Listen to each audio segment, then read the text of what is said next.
Hey guys, thanks for coming to my channel. If you go through my shorts, that's all I knew how to make. I just started this channel, so bear with me, and I promise you are going to be in a huge brain exercise today. I know you guys are probably out here working out, maybe you're not, but it's time to work out your brain. So, my name is L.A.A.B. My channel is the Lab of God, and the reason I call it the Lab is because this is a place to explore ideas and new discoveries. And the first discovery I'm going to tell you about is pretty intriguing, and someone's going to win a Nobel Prize for this. Probably won't be me, but hopefully this helps somebody out. So, what do the flat earther, the round earther, and also the hollow earther all have in common? Well, I'll tell you. They're all viewing a higher dimensional universe from a lower dimensional perspective.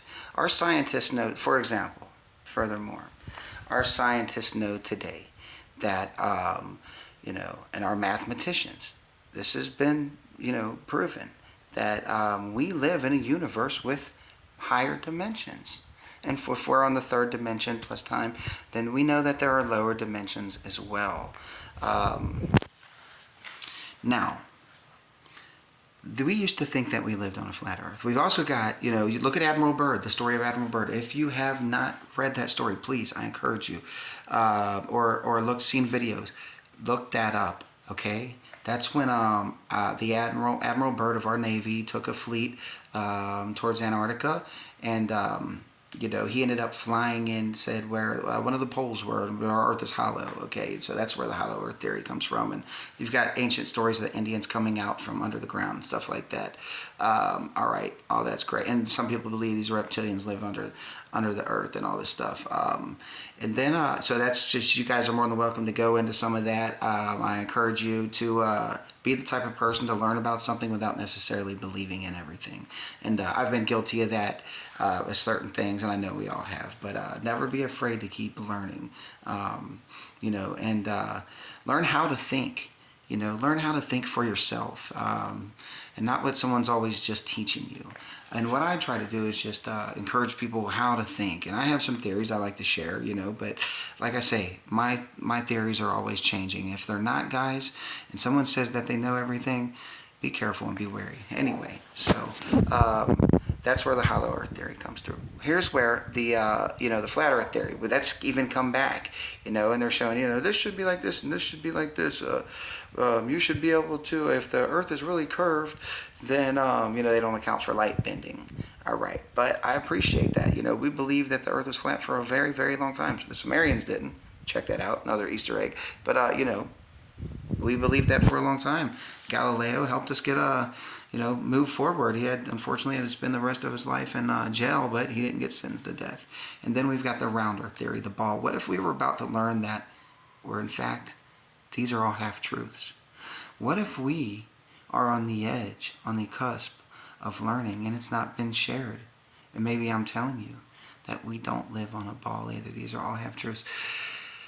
Imagine a hypersphere. What a hypersphere in a higher dimensional reality, just even, we can't think of pictures, dimensions when they get so high. We can do it in math, but we can through thought experiments. And when we're looking at in pictures of four-dimensional shapes, we would look at in the fourth dimension, a globe, a ball, a sphere is actually called a hypersphere. Okay, and it folds in on itself, guys, the inner Earth. And where would that hypersphere fold in on itself? Well, if you look at the globe and then you look at our magnetic poles, you are seeing the shadows of that hypersphere. Because if you line the poles up, okay, and the pattern that the pole that the magnetism actually makes, then you'll see that it's actually the same shape as a hypersphere. and we are actually living in a hypersphere, and we just happen to be three-dimensional beings viewing a higher dimensional reality from a lower dimensional perspective. One way to think about this would be if you were a two-dimensional being and say, look down at your floor right now and imagine that as two dimensions, and imagine that you're living on that and you can't look up. But the sun, okay, it comes and it shines every day, and the light comes on, and you're experiencing light all around you. It just appears out of nowhere, all right? You know that there's light. You're not going to call it the sun because you don't know there is a sun. Then imagine, sometimes when the sun comes out or when the light shows up, it gets really, really warm. And sometimes it's still kind of cold, and you're feeling those things, and you call that temperature. However, you don't know where that comes from either, okay? You just know that there's hot and cold sometimes, and you're feeling what did Einstein say? Einstein said, energy and matter are different manifestations of the same thing. Just as, okay, E equals mc squared. Just most people have never heard that, but Einstein said that himself. Energy and matter are manifestations of the same thing. Just as the light that the two-dimensional being would feel, and the heat or lack of that the two-dimensional would feel are different manifestations of the same thing. We look up and see the sun. Now, imagine that as just like we are, we're now imagine that two-dimensional being being able to see that and look up and see the sun, and then getting snapped back into the two-dimension. And how would he explain that to his people? Well, this is how I'm trying to explain it to you, okay? Except our minds, okay?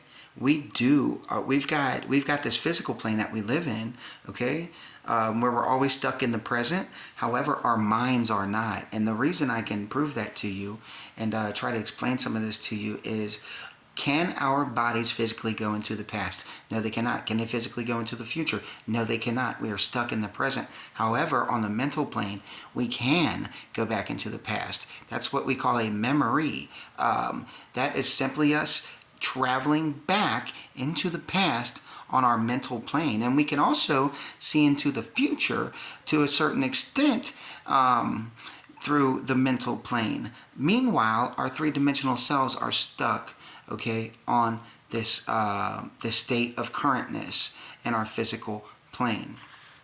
Thank God for the mental plane. I'm not going to get all religious, but these all has theological and scientific ramifications. And the great thing that comes right as the great equalizer for all that is the philosophical thinker, because we haven't been taught what to think. We just have a different way of thinking, okay? And the same place that the mathematician gets his that he learns new equations, thank God for them. The same place that all this comes from for me. All right. So magnetism, like our magnetic poles. All right. You can look at images, and they will be shaped exactly like a hypersphere. So what we know as magnetism is just that is actually a higher dimensional thing, and that is manifesting magnetism in a way that our lower dimensional selves can have effects of it. But there's a greater cause, okay? Just like E equals mc squared. Einstein said that energy and matter are different manifestations of the same thing, or you could say, a greater cause, because they're the effects of a cause. The cause is always greater than the effect. It's the because of the cause, or of the cause. But anyway, so we're looking at things like motion, time. We're seeing these effects of a greater cause, okay? And the same thing with magnetism. And when we look at our Earth and we see the magnetic poles, we're living in a hypersphere. And that can be mathematically proven, all right? And really simple. I mean, look at E equals mc squared. That's the map to it, really. Einstein said that most of these great mysteries and things like that should be able to explained in very simple equations. A 6-year-old should be able to understand them. And the way I just described that, any kid, any adult should be able to